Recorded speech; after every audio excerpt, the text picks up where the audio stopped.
नमस्कार शेतकरी मित्रांनो, ड्रॅगन फ्रूटच्या बागेत हार्वेस्टिंग चालू असताना जर झाडांना पोषण कमी मिळत आहे किंवा फळांची साईज आणि वजन कमी भरत असेल तर बेसल डोस, फवारणी आणि ड्रिपमधून कोणती खते द्यावी? Basal dose Agrodhan 1 kilo, power किसान गोल्ड 250 ग्राम, बायोधन 250 ग्राम, 10-26-26 100 ग्राम व मायक्रोन्यूट्रिएंट 20 ग्राम घेणे.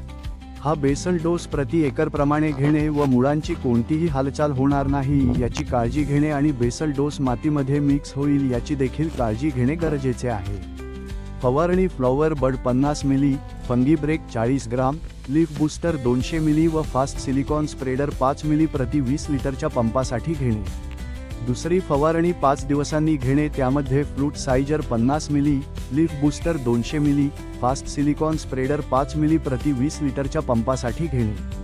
ड्रिपमधून खते देताना flower bud 1 litre, 0-60-20 5 kilo, soil care 1 litre प्रति 1 एकरसाठी घेणे. दुसऱ्या वेळेस 5 दिवसांनी ड्रिपमधून पुढील खते देणे, त्यामध्ये fruit sizer 1 litre, leaf booster 1 litre MOP 10 kilo प्रमाणे प्रति 1 एकरसाठी घेणे.